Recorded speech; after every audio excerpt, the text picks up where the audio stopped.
Hey, if you're new to my channel, then consider liking and subscribing. It would really mean a lot to me, and honestly, it'd make my day. If you already did, thank you so much. Oh, and by the way, if you like listening to fan fiction, check out my other channel. The link's in the description. The King's Road by Ares x Ares. What if Luffy met someone after Ace left? Someone who made him a bit more mature and bit smarter. Of course, stronger as well. Luffy harem, early haki. Vivi had been sailing with the Straw Hats for 3 days now, and she could say with 100% certainty that they were nothing like any of the pirates she had ever seen. She had a hard time imagining that these people were the most infamous crew in the East Blue right now. But they were, and she witnessed their strength firsthand. She watched Zoro slay 100 bounty hunters, with the help of Negico. She saw Luffy take down 2 high-ranking members with ease, and even Alvida. She took down Miss Doublefinger, the second highest-ranked female officer in Baroque works. In the 3 days she's been with them, she's noticed a few things about them. Zoro slept a lot. He also didn't get along with the cook, Sanji. He and Jin seemed to have a good relationship though. Vivi often saw them training together and sometimes drinking, though Zoro did most of the drinking. She did note that Jin was a little jumpy. He didn't seem like the type to be afraid of things, especially with a name like the Man Demon. The sniper, Usopp, was funny. He seemed to be terrified all the time. The slightest changes in the weather or a sea king swimming too close was enough to have him sweating. She didn't know how well he would do in a battle. Nami was nice, at least to her. She watched her terrify everyone else on the crew, bar her sister and Alvida. Nami also seemed to be the most responsible on the crew, but that could just be because she was the navigator. Alvida was something. She seemed to only care about 2 things, Luffy and her looks. If she wasn't ogling the captain or flirting with him, she was sunbathing or trying on new clothes. When it came time to man the ship, she left it to the men. Negico was the opposite of her. She seemed to enjoy working on the ship. She trained with Zoro and Jin and was one of the first to respond to Nami's orders. She also seemed to have an attraction to Luffy.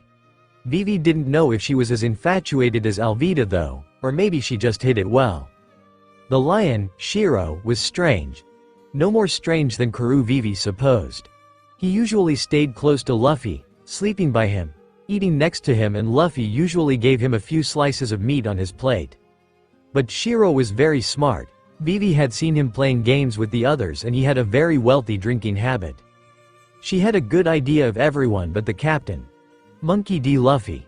He seemed the least responsible of everyone on the crew. He had no form of routine. He woke up when he wanted to, and when he was hungry he ate from his personal stock or asked Sanji to cook. He worked with the crew sometimes in turbulent weather, and other times he just sat on the head of the ship. He had a boyish charm to him, something unbefitting of his title, the worst man of the East Blue. He was an enigma to her. He wasn't like any pirate captain she had ever met. She couldn't understand why his crew followed him, especially when it seemed he didn't have all of their respect. Nami called him a plethora of names and none too nice, though her captain didn't seem to mind. The same went for Sanji. Her only option to find out more was to keep watching. There he was on the deck, sleeping in the lap of Alvida as she idly stroked his hair with a smile on her face. "I see the island," Usopp yelled out from the crow's nest. Luffy jumped up like he was never sleeping, laughing excitedly. "Woohoo, it looks fun," Luffy yelled excitedly. "Why are you so excited? Didn't you hear what that agent told us?" Luffy looked at Nami in confusion. "Who?" Luffy said, tilting his head in confusion. Nami smacked Luffy over the head while Negico giggled at him. "The warlord's right-hand woman, you idiot," she screamed into his ear. "Oh, you mean the liar lady," Luffy said in realization. Nami was gearing up to hit him again when Negico cut in. "Cut him some slack, Nami. Negico, you can't keep going easy on this moron." Her sister laughed at her as she wrapped an arm around her. "You need to chill out, Nami. All that frowning and screaming isn't good for your skin." Nami gasped in horror and her hands flew to her cheeks in shock. The girl doesn't have much beauty to lose anyway. Alvida cut in, making the horror on her Nami's face flip to anger. "Funny coming from you, fat ass." Nami and Alvida glared at each other, lighting sparking between them. "Gya!" The abrupt sound made the 2 women shriek and grab onto each other. When they realized what they were doing, they practically threw each other away. Hey, a lizard. Luffy said as a large shadow flew over the ship. It's Z. That's a bird. Sanji corrected when he saw the wings. A lizard bird. Luffy settled on. As they grew closer to the island and the trees started to box them in, Sanji smiled. This looks like a great place to get some food, he said. I don't know, this place is giving me the creeps, guys. Usopp said, his legs shaking. I'm with Usopp on this one, Nami said as she stared into the vast jungle and large trees. Look at this crazy wildlife. How can a place like this be called Little Garden? She said in fear, her heart thumping a little faster. Maybe it was a pun, Nejico suggested, smiling nervously. Pretty sick pun, Jin said, sweat building on his face as his eyes darted between the dense jungle on either side of them. A roar from the right side made him jump and pull his tonfa out. A tiger the size of a mammoth stalked out of the greenery. Everyone tensed as its slitted eyes landed on the Mary. Shrio stepped forward, his fangs barred and claws out, getting ready for a battle, but then he stopped. The big cat whined as he fell to the ground with blood coming from its side. Nami and Usopp screamed. How the hell does a tiger that big just drop dead like that? Nami shouted, her fear of this island showing on this face. She. Luffy laughed excitedly as he peered into the jungle. Drop the anchor, he ordered, and Zero dropped it, much to Nami's dismay. Hey Luffy, what do you say we just wait out the log on the boat, yeah? She tried to reason with her captain, but he wasn't listening. Hey Sanji, make me a lunchbox, I'm going on an adventure. His chief nodded in response as he made his way to the kitchen. And make it lots of meat, I have a feeling I'll need lots of energy. Luffy added. Can you make me one too, Sanji dear? I'm going with Luffy. Alvida said, her red lips forming a smile. Me too please. Vivi requested. Sanji spun his way into the kitchen. Of course ladies, special lunches are coming right up. Vivi, are you crazy? What are you thinking going with this idiot? Nami screamed at the princess. Vivi smiled calmly at her. I'd just rather not stay on the ship all day. It gives me time to get my mind off things. Besides, it'll be fine, I'll have Karo with me. The duck opened his mouth in shock at her words. Somehow that doesn't reassure me, Nami said, before she grabbed Luffy by his ear. Luffy, you better protect her, otherwise we won't get the reward for bringing her back. Nami threatened the importance of this task. Nami, I don't think money is all that important to our captain, Nejico told her younger sister. What are you talking about, Nejico? Of course it is, Luffy said seriously. I can get as much food as I want with money. Idiot! Nami screamed as she punched him in the head. Not even an hour later, Sanji had 3 meals prepared and he was tying them to Luffy's back, while giving Karoo a special energy drink. 3 pirate lunches and a special drink for Karoo ready. Luffy whooped in excitement as he jumped off the ship onto the dense grass below, his adventuring party following. Soon the group was away from sight. Welp, since there's nothing to do, I'm going for a walk. Zoro say the ship. Wait Zoro, Sanji called, stopping his stride. We're low on supplies, if you find any food, bring it back. Zoro nodded at his request before adding, makes sense, you'd ask me to do something you probably couldn't do yourself. Zoro mocked him casually. What the hell did you say? You think my hunting skills are less than yours? Sanji glared down at him from the boat as he bit into his cigarette in anger. That's right. Zoro glared back. Fine, challenge accepted. Sanji jumped off the boat after him. Whoever brings back the most pounds of meat wins.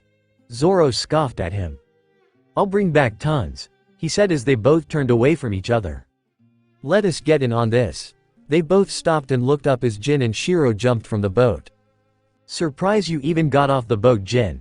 Sanji teased him. Whatever Sanji, just get ready to lose. The man-demon smirked before he shot off into the forest. Cheater! Zoro and Sanji screamed as they ran in opposite directions. Shiro stalked his way into the jungle, sniffing all the while.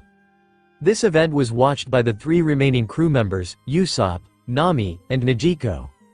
Those idiots, why are they so competitive? Nami said, crying crocodile tears. Now we have no protection. Ah, come on Nami, you know I would never let anything happen to my cow of a little sister, right? Nejico said, her smile teasing. Shut up, you're not helping, Nami screamed at her, but her sister only laughed in response. Jin walked through the greenery carefully, his head spinning like a swivel. He was loath to admit that he was scared in his current position. He stopped in his steps when he felt a familiar chill on his back, bloodlust. He grabbed his tonfa and turned around quickly, his eyes landing on a giant lizard. No, it was something different. A dinosaur, he said, his voice was wondrous, almost childlike as he gazed upon a long-dead being. It was big, taller than Jin by 10 feet and nearly just as wide. It wore a spiked shell around its body for protection and had little teeth in its mouth. Why do I keep fighting things with shells? Jin jokes, but the dinosaur roared at him, not finding it funny. See, you'd find it funny if you— Jin's words were cut short as the beast roared again and charged, looking to trample Jin with its huge feet. Jin matched the motion with a charge of his own and slid under the dinosaur's legs, ending up behind it. He jumped in the air, his body spinning as he and his weapon became one. Man-demon arts. Double impact. The first hit from the ridiculously large tonfa landed directly on the dinosaur's head, but Jin's body was still in motion and the second hit carried by his momentum slammed down next, ending his prey's life. Jin put away his weapons, appraising his work with a smile. I think you'll be able to feed the captain for about a week, he said, before double-checking and tilting his head disappointingly. Or maybe a few days. Hopefully the others did worse. Man, this place is incredible, Luffy said, as he swung through the jungle, reminiscent of his surname. Behind him Karoo ran to keep up while carrying Alvida and Vivi. Luffy and Vivi were both enamored by the environment, but Alvida seemed to be more interested in Luffy. Hey, what do you think made these footprints? They're huge, Luffy exclaimed as he started down at the indent in the ground. The others got off and looked at it. Looks like an elephant, Alvida said, looking at the print. A dinosaur, Vivi screamed, fear and shock invading her voice. No, princess, those are extinct, Alvida dismissed. Hey, a dinosaur, Luffy yelled excitedly. Alvida looked up in shock to see a large and long-necked dinosaur eating from the tree. Oh my god, she said in awe. The ground shook as several other dinosaurs came into the area. It's an entire family, Vivi yelled in shock. How is this possible? Dinosaurs are supposed to be extinct, Alvida questioned. Travel on the Grand Line is particularly hard, so certain islands are stuck in time, Vivi explained, her eyes still wide in shock. I've never seen it to this extent before though. Hey, this is fun. Luffy's excited laughter drew their attention and they were surprised to see him swinging from dinosaur to dinosaur. Luffy, get down from there, Vivi yelled in fright. Luffy didn't listen and continued to swing, treating each long neck like it was a tree branch. He flipped through the air and landed on the largest dinosaur in the area. It was scared and visibly older than the rest. From here Luffy could nearly see the whole island. This view is Amazi. Luffy's words were cut off and he felt himself start to fall. Its head, Vivi screamed as she saw the dinosaur lose its head. Somebody cut it off. Luffy was falling steadily through the air, but then something caught him. Something too big to be a normal human. Nijiko looked around with a nervous grin on her face. She looked back at her crewmates and shook her head. They were laying there deathly still, and if she couldn't see the constant twitches of fear from them she would think something was wrong. This alcohol is pretty good, human, the giant man said, downing the entire barrel of booze in one gulp. It's Nijiko, the blue-haired woman said. Well, Mr. Giant, can I ask you a question? Gabababa, of course you can, little lady. How long does it take for the log to set on this island? The giant, Bragi, seems to think about the question. 1 year. What? Nami and Usopp screamed in unison.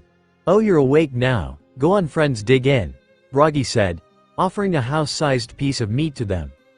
Bragi, sir, are you serious? Does it take 1 year? Nami questioned. Before Bragi could answer, however, a loud explosion rocked the island. I've been here for 100 years, little miss. I've seen a number of humans come here and try to survive the year, yet they failed, Bragi said, pointing to the pile of human skeletons behind him. Many were killed by the dinosaurs and others were stupid enough to try and attack me and my companion.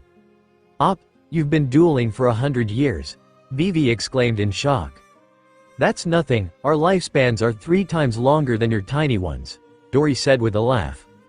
But even if you live longer, wouldn't you get tired of fighting for 100 years? What's the reason to continue? Vivi, confusion ran down her entire body. Reason? Dory looked just as confused. You're trying to kill each other, there must be a reason, Vivi yelled, and as she did, an explosion rocked the island. That's the signal, Dory said, standing up with his sword and shield. You two can't possibly hate each other that much to want to kill each other for 100 years. Vivi screamed, trying to put logic into the situation. What was the cause of your... Stop it, Vivi, Luffy told her sternly, shocking the princess. It isn't about that. Yes, it's about pride. In the distance Luffy could see another giant standing tall. We forgot the reason long ago, they yelled as they charged one another. Wow, it's so incredible. Usopp screamed in awe. Even without reason they fight with their lives on the line. Each blow aimed to kill. He had tears in eyes as he watched the two giants battle. Not of sadness, not of fear, not of joy. But of pride. Longing pride that he hadn't obtained yet. Now's our chance, while they're fighting, let's escape, Nami told the two in a hurry. No, I'm staying right here to see this battle through. Why? Nami questioned. Don't you get it? Our eyes on the battle. This is his dream. Nami tilted her head in confusion. What, he wants to be a giant? Nijiko laughed and shook her head. Something like that. I don't get it. Men and their pride, Nami said. But Nijiko didn't say anything. Something about this battle had struck a chord within her.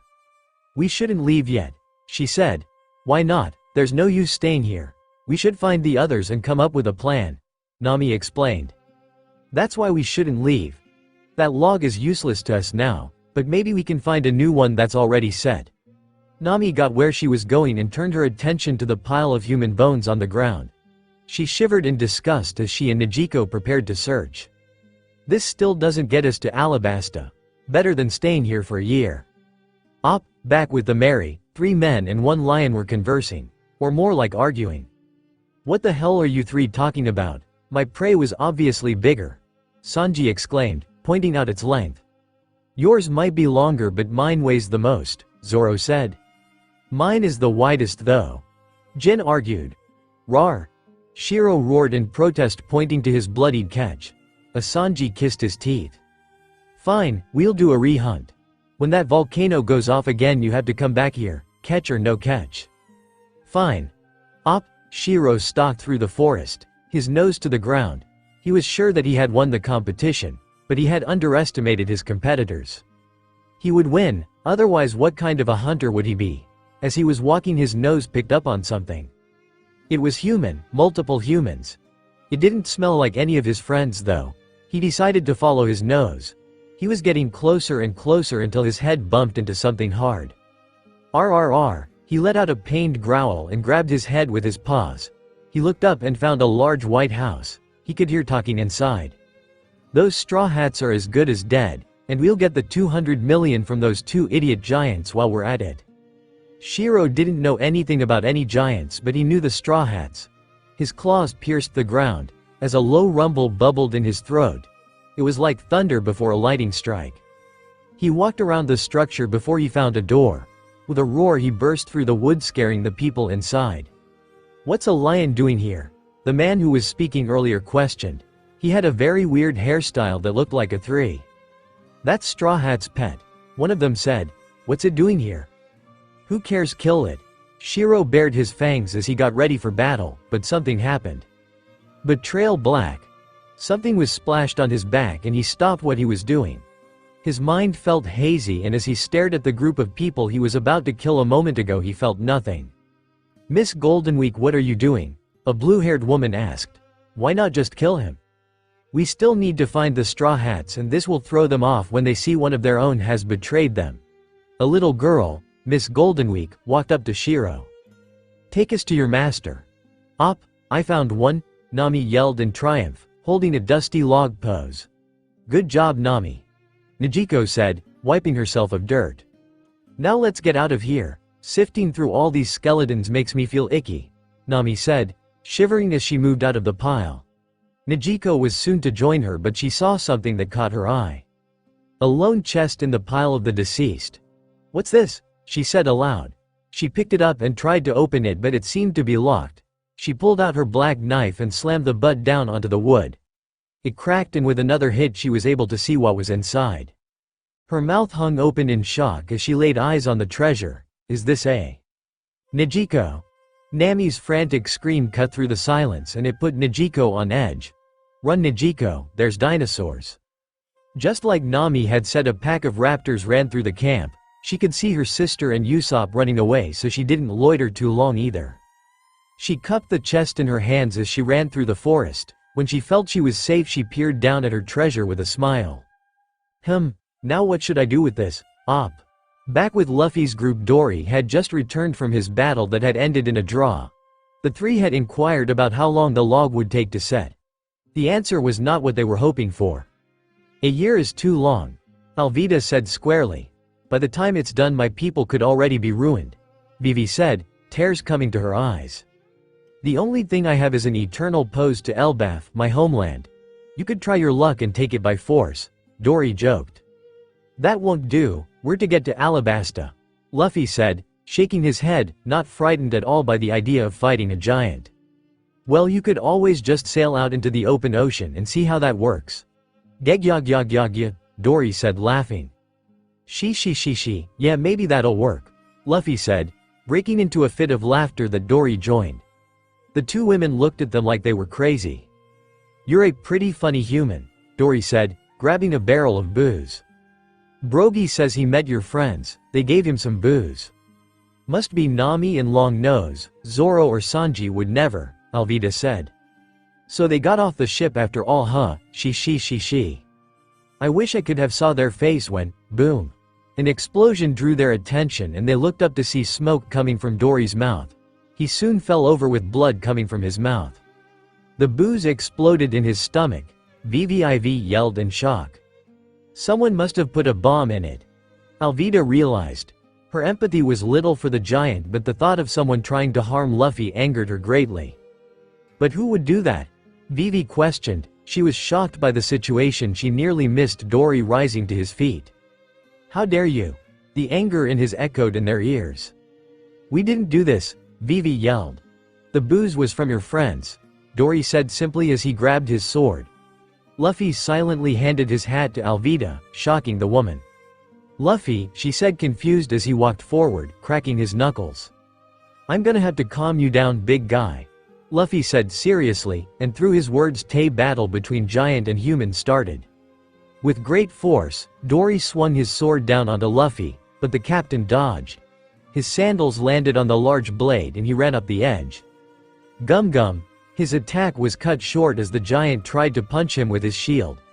Luffy dodged just barely and landed back onto the ground. He stretched his arms out to the trees surrounding them and flung himself into the forest. He flew past many trees and until his arms couldn't stretch anymore, he flung himself out of the forest with great force and speed. Gum. Rocket. He slammed into the stomach of the giant, making him cough up blood.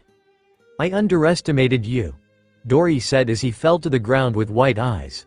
Luffy's eyes were shadowed in anger as he put his hat back on. There must be someone else on the island, Luffy said, his voice drowned in rage. I won't let them get away with this. He's so angry, and it's for someone he just met. Vivi had yet again found herself questioning Luffy's character in regards to his reputation. Boom! A familiar explosion rocked the island once again, and with it Dory rose to his feet once again. I'm sorry I doubted you, friends, he said sincerely. Stop it, you can't go fight like this, Luffy told him. I have been dueling for 100 years now, Ode, that is what the gods have decided. A duel that's been tampered with isn't a fair duel anymore, Luffy said, trying to reason with the giant. Running away from a battle that has already begun is to run away from being a warrior. And to do that means to no longer be myself, Dory said, heading into battle.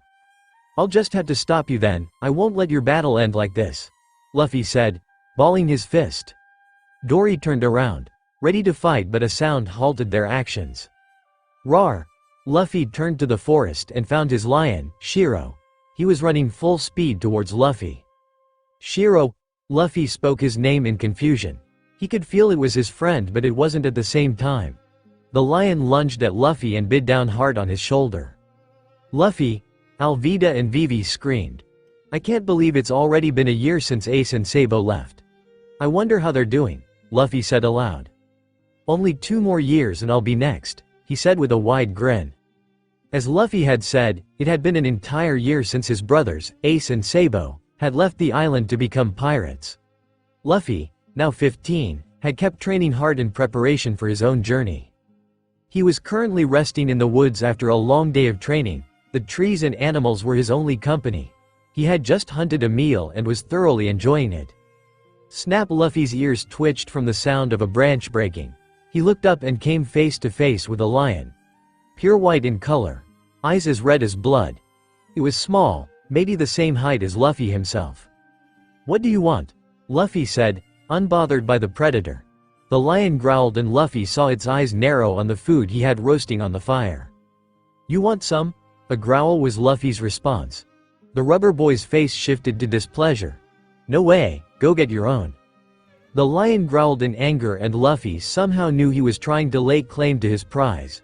The lion lunged forward to try and snatch the food off the fire. Luffy was quick to grab it despite the heat. Ow, he said as he stuck the stick into the ground. You don't just want the meat, do you? You want me too, Luffy said in understanding. Well, you're not getting either. The two fought, their pride on the line, the human fight to protect what was his. The food and his life. While the lion fought for his pride as a beast.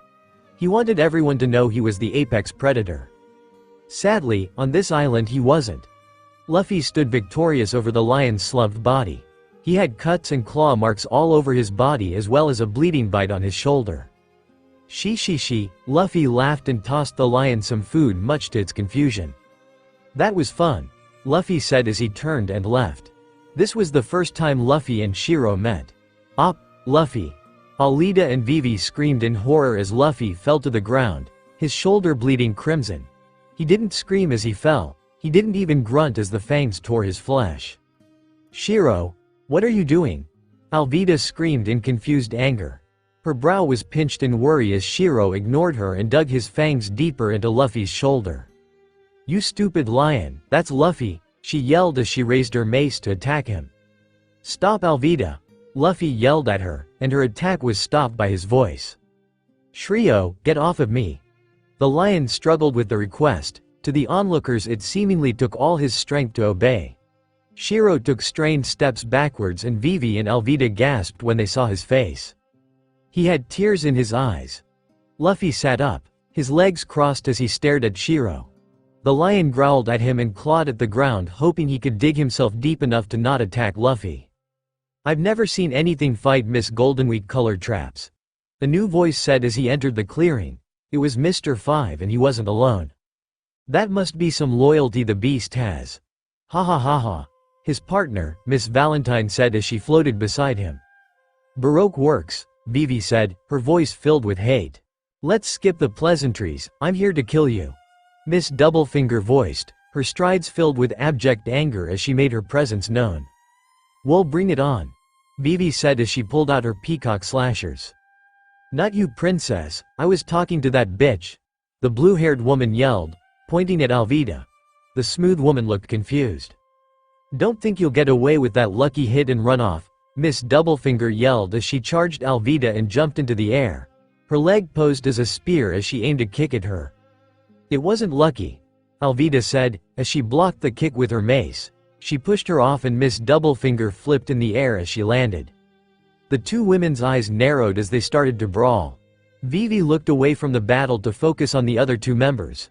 Her shoulders tensed and she looked over to Luffy but he was solely focused on Shiro. Gritting her teeth, she decided to charge and not be a sitting duck. Take this, she yelled as she attacked Miss Valentine, but the agent easily dodged it by floating up in the air. Stop trying, princess, it's over, Mr. 55 said as he stuck his foot out and tripped her. He added a small explosion and she flew into the air. Arg! Vivi grunted in pain before she was caught by the neck. We aren't killing you just yet, he said as he gripped her neck tighter. I guess Miss Goldenweek was right, having their ally betray them really shook them up, Mr. 5 said as he looked at Luffy. The captain had yet to say anything to the cab but, for the two of them words weren't needed. Luffy stood up finally and walked over to Shiro. I'll make them pay, he said quietly as he rubbed the lion's fur softly.